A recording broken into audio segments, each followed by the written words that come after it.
हेच ते माळीण जिथे 30 जुलै 2014ला एक भयानक दुर्घटना घडली। सह्याद्रीच्या कुशीत वसलेलं एक गाव क्षणार्धात मातीत गाडलं गेलं।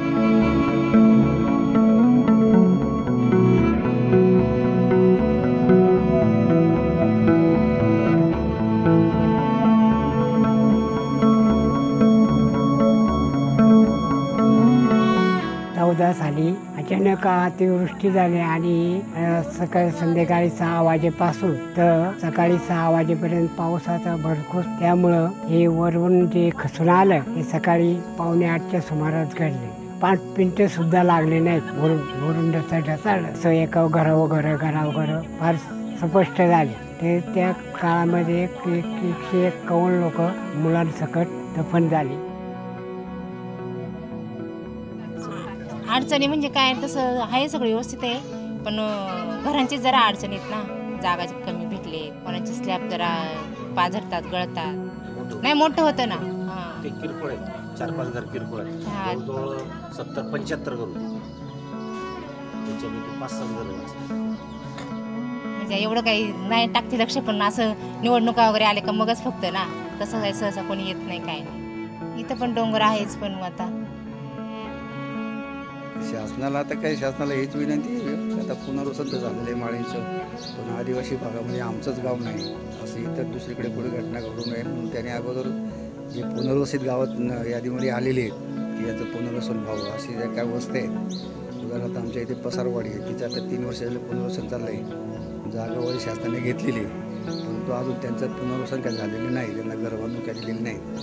अशा ज्या काही वस्ती आहेत आदिवासी भागामध्ये त्या बरेच अशा मेंढरवाडी आहेत, नंतर इकडे मेघोली आहे, असे 7-8 गाव आहेत असे पुनर्वसित करण्याचे, ते करून घ्यावं, पण लवकरात लवकर करून घ्यावं शासनाने, असं आमचं म्हणणं आहे। काय आहेत लोकांची स्लॅबची, पण त्याला ते गळते किंवा काय असंही चालू हे राहतं। एवढं मोठं काम म्हणजे थोडंफार त्याच्यात काय तर तो राहणार, सगळं सारखं आपल्याला मिळणार असं शक्यच नाही।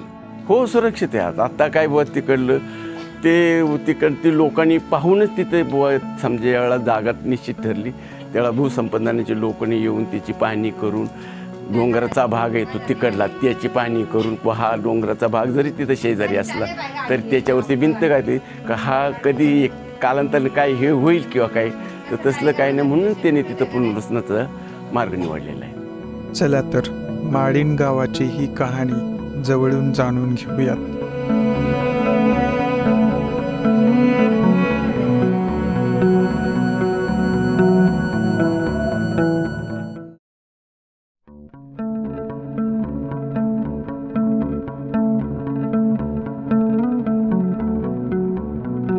माळीण फाट्यापासून उजवीकडे गेलो तर आपल्याला जुने माळीण गाव पाहायला मिळतं आणि तिथे आपल्याला माळीण गावाचे अवशेष तसेच इथे बनवलेले स्मारक पाहायला मिळते। इथे मृत्युमुखी पडलेल्या 151 लोकांच्या नावाचा स्मृतिस्तंभ बनवण्यात आलेला आहे।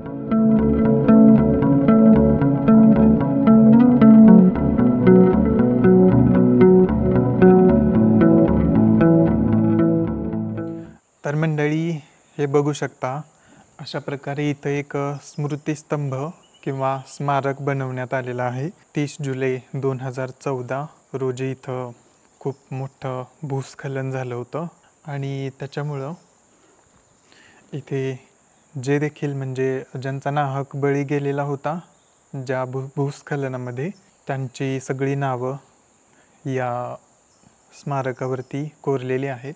151 व्यक्तींची नावं इथं आहेत आणि पाठीमागे एक खूप मोठी टेकडी आहे किंवा डोंगर आहे जिथे अवशेष दिसत आहेत अजूनही, जे भूस्खलन झालं होतं तेव्हाच। आणि हे अशा प्रकारे इथं बनवले दगडी असं स्मारक, आणि इथे सध्या कोण राहत नाही आणि इथून जवळच अगदी काहीच अंतरावर इथून पुनर्स्थापित गाव आहे आणि त्याचं नवे माळीण असं नाव आहे।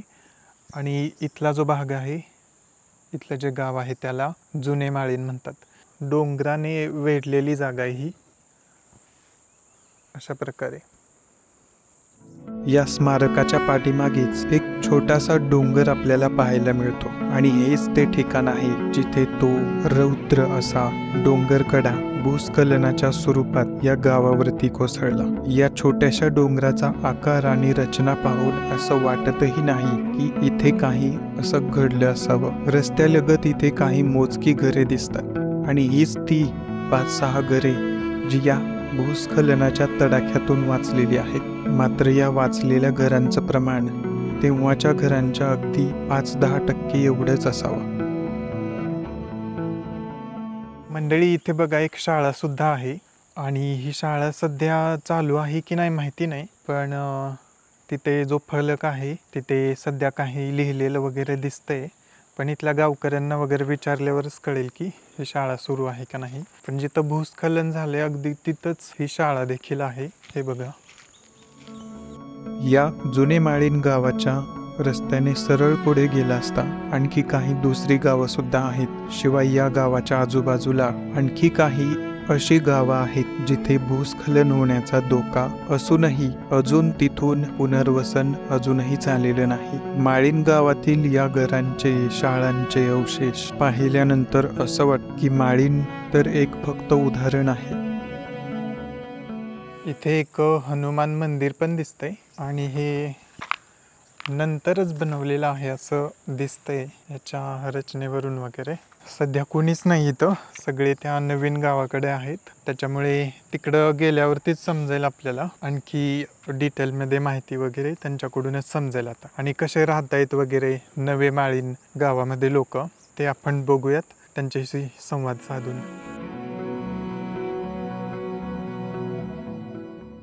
तर मंडळी, हे आजोबा आपल्याला भेटले आहेत इथं. तर त्यांची काय आठवण आहे या ठिकाणाबद्दल. हे जुनं माळीण गाव आहे. तरी तुमच्या काय आठवणी आहेत म्हणजे तिथं जे राहत होते वगैरे?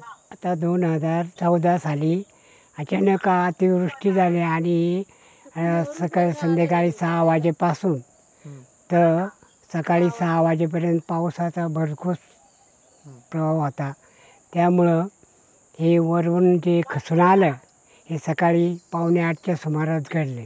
तिथे हे आणि अचानक वरून आल्यानंतर 5 मिनिटंसुद्धा लागले नाहीत. वरून जसं ढसाळलं तसं एका घरावं फार स्पष्ट झाले. ते त्या काळामध्ये 151 लोक मुलांसकट दफन झाली आणि 6 लोक बाहेरची होती. आता नवीन ठिकाणी पुनर्स्थापित आहे, तिकडं व्यवस्थित आहे का सगळं? तिकडे ठीक आहे, परंतु तिकडे असंच आहे डोंगराळ, परंतु ते जरा व्यवस्थित नाही. काय तिथे बी 151 मीटर पाया गेला खाली. आम्हाला त्यांनी पण दाखवलं, ते भूमी लोक होते त्याची मोजकमा. बरं, ते आमची चांगलीच नातेवाईक. आता तसं बोलायला गेलं आमच्या छातीवर जरा भरून येतो, पण त्या नाही लागलं. आताच मला सांगणं भाग पडलं. अशी अनेक किती गावं असतील की ज्यांच्यावर अशा नैसर्गिक आपत्तीचं सावट आहे. हे गाव निर्माण व्हायला किती प्रयत्न लागले असतील आणि त्या क्रूर घटनेने हे सर्व प्रयत्न एकाच क्षणात मातीत मिळवले. कुटुंबच्या कुटुंब, जनावरं, लहान मुलं सर्व काही या घटनेनं हिरावून घेतलं. हा विचार करूनच अंगावर काटा येतो. सह्याद्रीतलं जनजीवन किती अवघड आहे हे जरासं जाणवलं. आपल्यापैकी बरेच जण सह्याद्रीत पर्यटन अनुभवायला जात असतात. वर्षाविहाराचा आनंद घेण्यासाठी आपण जात असतो डोंगरदऱ्यांमध्ये, किल्ल्यांवर. मात्र रानावनात राहणारी ही मंडळी किती हालाखीचं जीवन जगत असतील याची आपण फक्त कल्पनाच करू शकतो.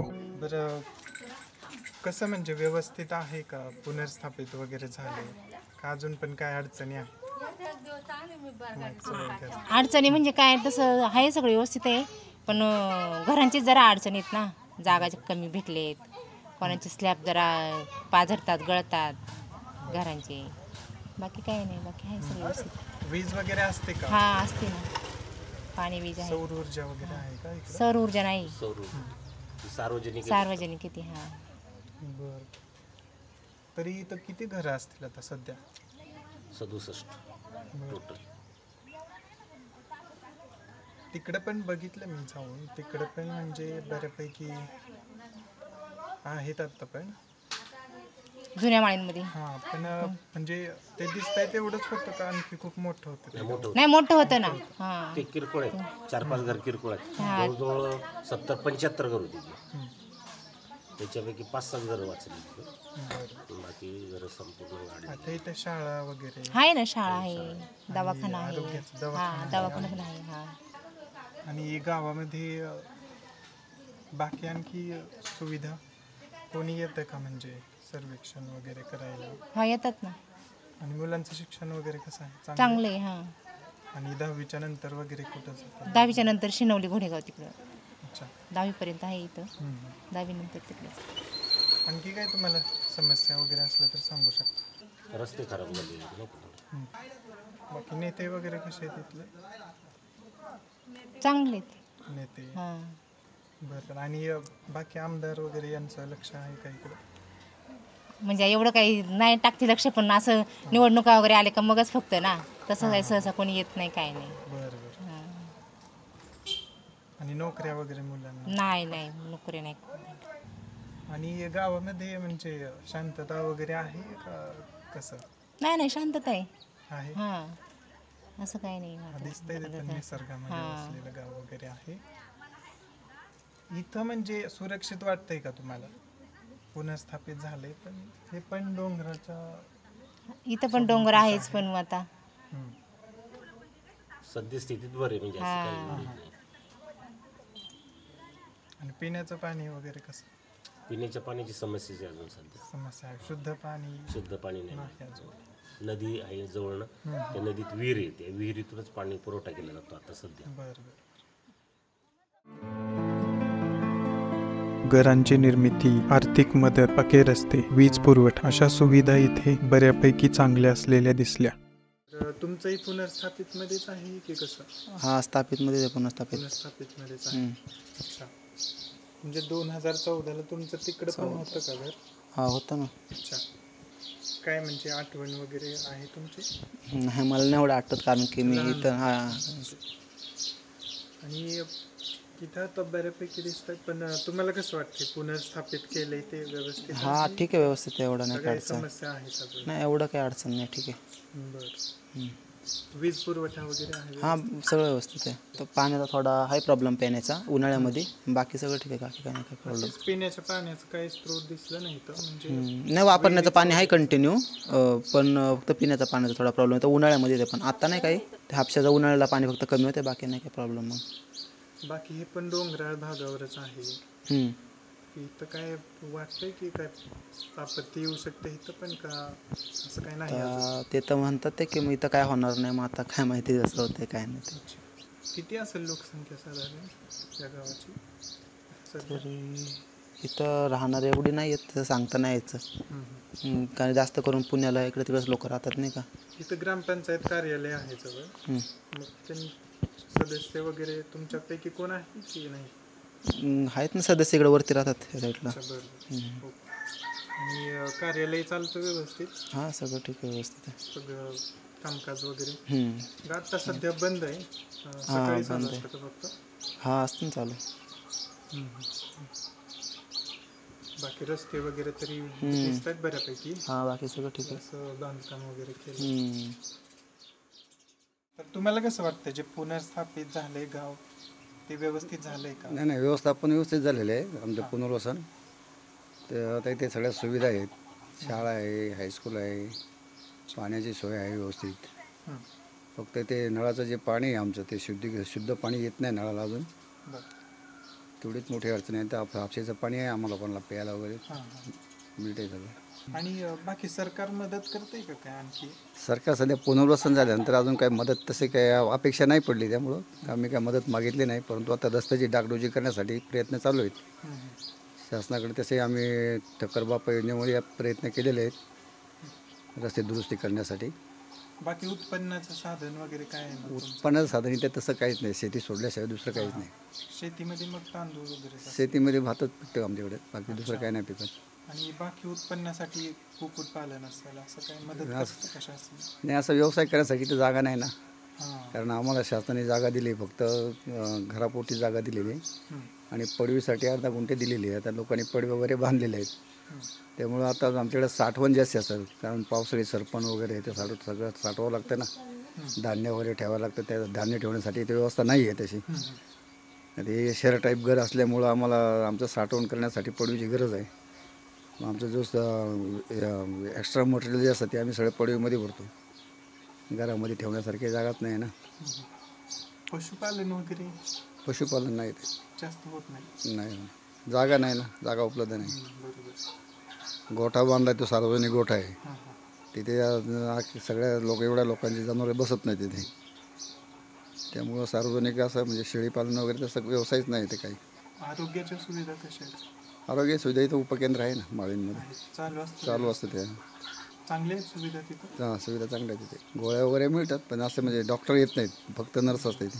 त्याच्यासाठी म्हणजे मुलांच्या नोकऱ्या वगैरे त्याच्यासाठी? आता नोकऱ्या तर आता जे पूर्वी पुण्याला आहे ते पुण्याला स्थायिक झालेत काही, तर इथे स्थानिक नोकऱ्या नाहीच काही येते ना. आता ग्रॅज्युएशन होऊन पोरं पडलेले आहेत घरी, त्यांना नोकऱ्या नाहीत. आणि सगळ्यात मोठा प्रश्न तो आहे नोकऱ्यांचा. बरे व्यक्ती इथे म्हणजे इंटरेस्ट एरिया नसल्यामुळं काही तर कंपन्या नाही, काही नाही ना. त्यामुळं ती मुलांची फार अडचण आहे नोकरीविषयी. तर शासनाने आता इथे काहीच करू शकत नाही. शासनाकडे तर मागण्या भरपूर आहेत. कुक्कुटपालन आहे, गायांचा गोठा आहे, म्हशींचा गोठा आहे, शासनाच्या योजना विविध आहेत, भरपूर योजना आहेत. परंतु इथे सुविधाच नाही ना पाळण्यासारखीच, म्हणजे जनावरं बांधण्यासारखी जागाच नाही इथे. बरं, आमची शेती इथून जवळजवळ 3-3, 4-4 किलोमीटर लांब आहे शेती. शेतीमध्ये राहूनही जमत नाही ना आम्हाला. बरं, शेती लोकांना दऱ्यामध्ये असतात, डोंगरा दऱ्यामध्ये असल्यामुळे शेती सपाटीत नाही येते कुठं, किंवा शेतामध्ये घर बांधून राहायला अशी जागाच नाही ना कुठं. तिकडे म्हणजे तुमची काय आठवण आहे म्हणजे जे तिकडे झाली होती? आमचं ते जुनं गाव होतं, जे दुर्घटना घडायच्या अगोदर होतं, त्यावेळेला तिथे गावठाणा भरपूर मोठा होता आणि प्रत्येकाची 2-2, 3-3 घरं होती. त्यामुळं व्यवसाय करायला काही अडचण नव्हती. लोक त्यावेळेला तिथे म्हशी पाळायच्या, शेळ्या पाळायचे.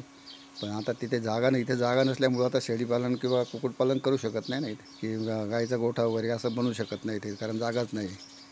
आणि जुन्या गावामध्ये आम्ही जाऊन राहू शकत नाही. आता त्या जुन्या गावामध्ये असं काय होईल वगैरे असं काय सूचना दिली होती का तुम्हाला?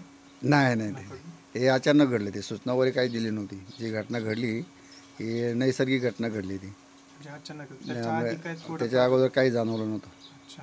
मग असं होईल असं कोणाला स्वप्नातही वाटत नव्हतं ना. ते घडलं गेलं. आता मदत त्यावेळेस कशी झाली? शासनाने, त्या संस्थाने, ज्या अशा सेवाभावी संस्था आहेत त्यांनी भरपूर मदत केली. भांडी पिंडी हे ते जेवण कपडे बिपडे सगळे त्या लोकांनी पुरवलं.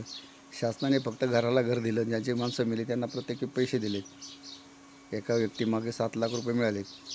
सेंट्रल गव्हर्नमेंटचे 2 लाख आणि स्टेट गव्हर्नमेंटचे 5 लाख, असे 7 लाख रुपये एका व्यक्ती पाठीमागे मिळाले त्यांना नुकसान भरपाई.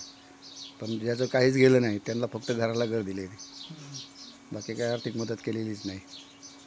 इथं जे पुनर्स्थापित झाले आता हे आता तरी 12 वर्ष झाले. आता 12 वर्ष पूर्ण झाली. मग इथं वाटतं की काय इथं पण धोका आहे वगैरे का इथं वाटतंय? इथे कसं घरं एकदम दूर असल्यामुळे ना एकमेकाचे विचार एकमेकाला बसणं बैठकी घेणे असं काही होतच नाही. पण आम्ही सार्वजनिक कार्यक्रम तिथे साजरे करतो आम्ही असे आमच्या आदिवासी समाजाप्रमाणे. तर उद्या बैलपोळा आहे आता इथे. आदिवासी कोणता समाज आहे इथं? आम्ही आदिवासी म्हणजे आम्ही ते आमचे जे सण शिमगा आहे, यात्रा असतात, किंवा हे असं बैलपोळा असतो, दिवाळी वगैरे आम्ही साजरी करतो इथे. म्हणजे जे आमचे आदिवासी सण आहेत तेच साजरे करतो आम्ही. गणपती बिंपती काही बसवत नाही. म्हणजे महादेव कोळी? महादेव कोळी. महादेव कोळी. कोणतं म्हणजे ग्रामदैवत वगैरे काय आहे? ते ग्रामदैवत आहे ना, वर्सुबाई आहे इथे. ते जुन्या गावात आता आपण गेलो ना, जुन्या गावाच्या अलीकडच्या बाजूला वर्सुबाई आहे. वर डोंगरावरती कळंज आहे. हनुमानचं पण मंदिर बघितलं. हां, ते मंदिर, मारुतीचं मंदिर आता आम्ही बांधले ते. मुलं वगैरे म्हणजे शिक्षणासाठी कुठं? शिक्षणासाठी ते 7वीपर्यंत शाळा इथे आहे. आणि माळीण फाट्यावर ते 8वी ते 10वीपर्यंत तिथे आहे. नंतर 11वी-12वी म्हटल्यानंतर घोडेगावशिवाय पर्याय नाही आम्हाला. आणि जंगली जनावरांचा वगैरे काही धोका वगैरे आहे का? जनावरांचा? जंगली जनावरांचा नाही, तसं काही नाही इकडे. वाघ वगैरे आहे? वाघ आता फॉरेस्टवाले आणून सोडतात वाघ, मग ते देतात त्रास, पण ते इकडे थांबत नाहीत वाघ. कारण त्यांना इकडे काही मिळतच नाही ना. त्यांचं खाद्य इकडे नाहीच आहे काही, त्यामुळे ते वाघ थांबत नाही वर. काय केलं शासनाला आता काय, शासनाला हीच विनंती आहे की आता पुनर्वसन तर झालेलं आहे माळींचं, पण आदिवासी भागामध्ये आमचंच गाव नाही असं इतर दुसरीकडे कुठे घटना घडू नये म्हणून त्याने अगोदर जे पुनर्वसित गावात यादीमध्ये आलेले आहेत की यांचं पुनर्वसन व्हावं अशी ज्या काय वस्त्या आहेत, उदाहरणार्थ आमच्या इथे पसारवाडी आहे, तिचं आता 3 वर्ष झालं पुनर्वसन चाललं आहे. जागावरी शासनाने घेतलेली आहे, परंतु अजून त्यांचं पुनर्वसन काय झालेलं नाही, त्यांना घर बांधून काय दिलेली नाहीत. अशा ज्या काही वस्त्या आहेत आदिवासी भागामध्ये त्या बरेच अशा मेंढरवाडी आहेत, नंतर इकडे मेघोली आहे, असे 7-8 गाव आहेत असे अजून पुनर्वसित करण्याची. ते करून घ्यावं, पण लवकरात लवकर करून घ्यावं शासनाने, असं आमचं म्हणणं आहे. हे नवे माळीणगाव पाहून असं वाटलं की सह्याद्रीतील दुर्गम भागातील सर्व गावं अशाच प्रकारे पुनर्वसित करायला हवी, खास करून जिथे नैसर्गिक आपत्तीचा धोका आहे.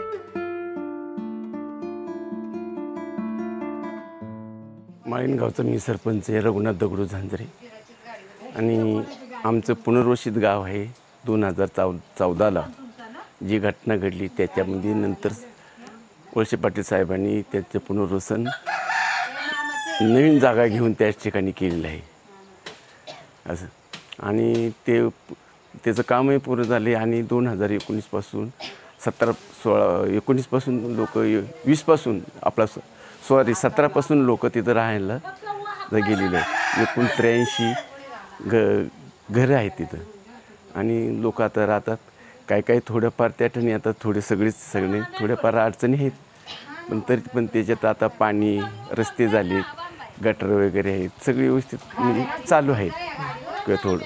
आणि घराची स्लॅब पण काय असं म्हणजे हे गळती वगैरे काही आता थांबलेली आहे. ती पूर्वी थोडंफार गळत होतं, पण आता ते पण थांबलेले आहे आता हेच. आणि जुन्या गावाकडं आता इथं तुम्ही जाऊन आला असेल आता की तिथं शेड बांधली पुनर्वसित जे हे झालेल्या लोकांसाठी त्या स्मृतिभवनामध्ये साहेबांच्याच माध्यमातून सगळं शेड बांधलेले येतात. आता इकडलं जरी हे कुठल्याही गोष्टीची झाली तर ती शासनाच्या माध्यमातून किंवा साहेबांच्या माध्यमातूनच काम होतात इकडे येते. आणि ज्या टायमाला ही घटना घडली त्यावेळेला ह्या लोकांना आधार देण्याचं काम त्यांनीच केलं, किंवा लोकांना, शासनाला किंवा कुठल्या गोष्टीला हे काय आपलं पुरवठा. त्या काळातली दिवाळी आम्हाला 4 वर्षे साहेब स्वतः त्यांची पत्नी आणून देत होती इथं. मग आपला अनुसया महिला बचत गटांकडून इथं त्यांचे ते येत होते. ते सगळं दिवाळीचं साहित्य हे ते सगळे येतात पोरांना. आणि सुरुवातीला आम्हाला म्हणजे हे करताना जरी सगळ्यांचं साहित्य गेलं, कपडे लता सगळं अंथरून पांघरून भांडी कुंडी विविध संस्थेने त्यांनी सगळ्यांनी ती दिली होती त्या टाईमला हे. आणि आता जरा आमचं व्यवस्थित आहे चालू. आणि काही थोडेफार आता साहेबांच्या माध्यमातून आता इथं गावामध्ये तसं काही नाही बुवा, प्रत्येक घरात योजना गेलेल्या आहेत आमच्या साहेबांच्यातून. म्हणजे कुठल्याच बुवा लाडकी बहीण असो किंवा महिला विधवा असो किंवा वयोस्त्री श्रावण बाळ असो, इंदिरा गांधी असो, ही सगळ्यात. आणि प्रत्येक घरटी आमच्यात आम्ही सर्वे केलेलं त्या टायमाला प्रत्येक घरात एक योजना आमची गेलेली येतात. आणि अजूनही आमचे काय असे माध्यमातून असलं तरी हे करतो आम्ही. असे एवढ्यापर्यंत केले की बुवा जे एखाद्याला दाखला जर नसेल तर तो दाखला देऊन त्याची योजना त्याला परत हे केलेली. म्हणजे आता कुठलाही असा वंचित माणूस कोणी ठेवलेला नाही. असं जे पुनर्स्थापित जे गाव झाले तर ते पुनर्स्थापित म्हणजे व्यवस्थित झाले असं वाटते का तुम्हाला? हो, वाटते की सर. आता तुम्हाला थोडंफार हे लोक म्हणत असतील कोणी की बाबा हे गळतं किंवा काही घेसते, पण ते त्यावेळेला कामं झाली. पण आता ते व्यवस्थित आहे, व्यवस्थित झालेली चांगली प्रकारे झालेली आहे ते. आता ज्यांचे थोडंफार असं पाजरत असेल किंवा काय, आता इकडं पावसाचं प्रमाण जास्त दमट हवामान असल्यामुळं इकडे स्लॅबची मुळात घरात ती चालतीच नाहीत. इकडे सगळी पत्र्याची किंवा खाली ती अँगल टाकून वर पत्रा टाकलेला असलीच घरं असते एक करतात लोक. आता पुरी नळीच्या कौलांची घरं असायची किंवा साध्या लाल कौलांची घरं असे मंगळूर कौलांची. आता ती समजा थोडं कमी प्रमाण हे ते अँगल टाकून वर टाकतात. काय आहेत लोकांची स्लॅबची, पण त्याला ते गळते किंवा काय असंही चालू हे राहतात. एवढं मोठं काम म्हणजे थोडंफार त्याच्यात काय तर तो राहणार. सगळं सारखं आपल्याला मिळणार असं शक्यच नाही ना. आणि ज्या ठिकाणी पुनर्वसन झाले ते म्हणजे सुरक्षित आहे तो भाग? हो, सुरक्षित आहे. आता काय बुवा तिकडलं ते लोकांनी पाहूनच तिथे बुवा समजा यावेळेला जागा निश्चित ठरली, त्यावेळेला भूसंपादनाचे लोकांनी येऊन त्याची पाहणी करून, डोंगराचा भाग आहे तो तिकडला त्याची पाहणी करून, हा डोंगराचा भाग जरी तिथं शेजारी असला तरी त्याच्यावरती भिंत घातली का हा कधी एक कालांतराने काय हे होईल किंवा काय, तर तसलं काय नाही म्हणून त्याने तिथं पुनर्वसनाचा मार्ग निवडलेला आहे. तरी आणखी काय काय सुविधा तुम्हाला पाहिजेत गावामध्ये असं वाटते, जे तुम्ही सांगू शकता सध्या प्रशासनाला असं काही? आता आम्ही ना पाण्याची आता याची जलजीवनचे काम चालू आहेत, पण ते अजून आता चालू आहेत, त्यामुळं मग ते पाणी आम्हाला इथं मिळणार आहे. रोडचं काम आता हा रोडचा इथं तुम्हाला खराब वाटला होता बघा तो वरती जाताना, त्या रोडसुद्धा आता ते कॉन्ट्रॅक्ट मी घेतलेली. आता ह्या फाट्यापासून वर पसरवाडी आमची वरती गाव आहे, तो सुद्धा 3-4 लाखाचा 3-3.5 कोटीचा रोड वरती चालू आहे. फक्त आता पावसाळा थोडंफार बंद आहे. हो, आणि इथून ह्याच्यापासून चिंचेवाडी पुढं आहे गाव. आता स्मृतिभवनाकडे तुम्ही गेला असणार, त्याच्या पुढं एक वाडी आहे, त्या वाडीपर्यंत आहे ना हे रोड त्यांनी आता चालू केलेले, म्हणजे मागच्या वर्षी उन्हाळ्यात झालेलं आहे तो रोड. थोडंफार काम अपुरं राहिले ते होणार आहे तिथे. आणि इकडं पुढं थोडा रस्ता खराब आहे, इकडं आंबेला जो जोडतोय रस्ता तो इकडे आसाने, इथून तो आसानेला गेला, आसानेतून वर नंबरवाडीकडून वर आंब्याला जोडतो तो रोड, तो आंबेला जोडणार. त्याला पर्यायी रस्ता आहे का कुठला आंबे हातवीजला जायला? तिकडून इंगळूण मार्गे पर्यायी रोड आहेत. हा रोड आता हा इकडला आता हे गेलेला रोड तो पासरवाडी म्हणून कोकणीवाडी परत खालतो, हा तो इंगळूणला जातो. तिकडून त्या इंगळूण आसानीच्या मार्गाला तो दुसरा एक इंगळूणाला जोडलेला असतो, जुन्नर हा त्या बाजूकडे. भिवाड्यावरती ती हातवीस त्या साईडला जोडलेला असतो. इकडून थोडं तरी रोड आणखी झाला पाहिजे. एक आंबेच्या अलीकडे जे आहे तिथं थोडा खराब आहे. आंबेच्या अलीकडचा खाल्ला बघ हा तो ते चालू असल्यासारखं वाटतंय, पण म्हणजे ते पुरी जुना रोड आहे तो काही हे चालू झालं नाही. त्याच्यात कशी अशी माहिती का, हा निम्मा भाग आसनीच्या हद्दीत आहे, निम्मा भाग माळींच्या हद्दीत आहे, आणि थोडासा भाग तिकडे त्यांच्या त्या जुन्नर तालुक्याचे. त्या 2 तालुक्यांचा समजा जर एकाचा जरी विचार झाला तर तो पण रोड होऊ शकतो. फक्त तिथं वाहतूक कोंडी जरा थोडी कमी वाटली म्हणून त्याच्याकडे जास्त लोक म्हणजे हे देत. हा आदर्श गाव करण्याच्या दृष्टीने प्रयत्न आहेत आमचे. आता मध्ये आमची तपासणी झाली, आता आम्ही ती ग्रामसमृद्धी योजनेच्या याच्यात सहभाग घेतलेला आहे. आम्ही आमच्या ग्रामपंचायतीनं त्याच्यात सहभाग घेतलेले आहे, आणि आमच्या रेकॉर्डाची तपासणी झाली आदर्श सरपंच म्हणून. त्याची अजून त्यांचं ते जाहीर झालेलं नाही, पण त्याच्यात सुद्धा आम्ही भाग घेतलेले आहे. आदर्श ग्रामपंचायत त्याच्याच गेले, संत गाडगे बाबा महाराजांच्या ह्याच्यामध्ये म्हणजे स्वच्छता अभियानमध्ये त्याच्याच भाग घेतलेले आहे आम्ही. ग्रामस्थांमध्ये व्यसनाचं प्रमाण असेल किंवा शिक्षणाच्या दृष्टीने आणखी काही सुधारणा करायचं आहे? हो, शिक्षणाच्या दृष्ट्यातून इतकी आमचे ग्रामस्थ जागृत आहेत. इथं 1ली ते 7वीपर्यंत शाळा आता नवीन गावामध्ये, हे इथंही आहे 8वी ते 10वीपर्यंत शाळेत. मुलांना पेन्शीसुद्धा आम्ही घेऊन देत नाही, एवढे आम्ही समजा बाहेरून संस्थेकडून किंवा बाई आता हे रोडचे काम करणारे कॉन्ट्रॅक्टदाराकडून त्यांना आम्ही विनंती करून किंवा काय करून त्यांच्याकडून निधी मिळून त्या पोरांना चालू करतात. आता पोरांना आमच्या ते स्मृतिभवनात इथं ते ज्यावेळेला 17 जुलैला तो कार्यक्रम होतो त्यावेळेला आमच्या नोकरवार लोकांनी त्या पोरांना दरवर्षी काय नाही तर वह्या नाही तर स्पोर्टचे ड्रेस आता यंदा चालू वर्षी घेतलेले त्यांनी. आणि ती पोरंसुद्धा म्हणजे जी नोकरीला आहेत तीसुद्धा हर एक प्रकारे मदत करतात, आणि त्यांना काय पाहिजे ते आम्ही हे आणून देतो इथे. आणि ग्रामपंचायतीत त्यांचा निधी असतो जिल्हा परिषदचा याचा त्याचा, ते सुद्धा आम्ही त्यांच्याकडे वापर करतो. अंगणवाड्या चांगली आहेत, बुलकी अंगणवाडी आहे, शाळा आमची बुलकी आहे, तुम्ही बघितली असं शाळा ती येते. आणि चांगला निकाल चांगले, पोरं स्कॉलरशिपमध्ये पास होतात. आता स्पर्धेत का नाही कुणी अजून एवढा इकडं उतरलं नाही, पास वगैरे स्पर्धेमध्ये होतात सगळे. आमचे शिक्षक चांगले, ती गायनमध्ये आता याच्यात स्पर्धा झाली लांडेवाडीला याला त्याच्यात मग क्रमांक आलेले आहेत त्या पोरांचा. मग डान्समध्ये किंवा भजन स्पर्धेमध्ये तिथले ते पडोळ 2 जोडपं आहेत, ते अगदी मनापासून काम करतात. एक ते मुख्याध्यापक आहेत ते दिवेकर सर म्हणून, तिथं 5-6 वर्ष झाले इथे एकदम सुंदर काम चालू आहे तिथं त्यांचे. भेट द्यावी हा पर्यटनाच्या बाबतीत भेट द्यायला, पण कसं माहिती का पर्यटनाच्या बाबतीत आता तिथं तसं काही साधन नाही ना बघण्यासारखं किंवा काय असं आकर्षक. आता इथून पर्यटनाला राव प्यायला वगैरे जातात की लोक तिथे. तुम्हाला विशेष सांगायचे म्हणजे आमच्या ग्रामपंचायतीच्या हद्दीमध्ये कुणाचंही दारूचं दुकान नाही. पिणारी असतात आता तुम्हालाच माहिती येते, पण दारूचं दुकान किंवा कुठल्या गोष्टीचा असं हे करणे. धन्यवाद. माळीण गावाची गोष्ट ही खूप काही शिकवणारी आहे. माळीण तर एक फक्त छोटं उदाहरण आहे. अशी कित्येक गावं आहेत जिथे माळीणपेक्षाही मोठी नैसर्गिक आपत्ती निर्माण होऊ शकते. मोठमोठ्या शहरांमध्ये काही मिनिटं जरी लाईट गेली तरी कित्येक लोकांचं चक्र थांबतं. मात्र इथे अशा दुर्गम गावांमध्ये इथे रात्री वीज असणं यात सुद्धा खूप मोठं भाग्य आहे.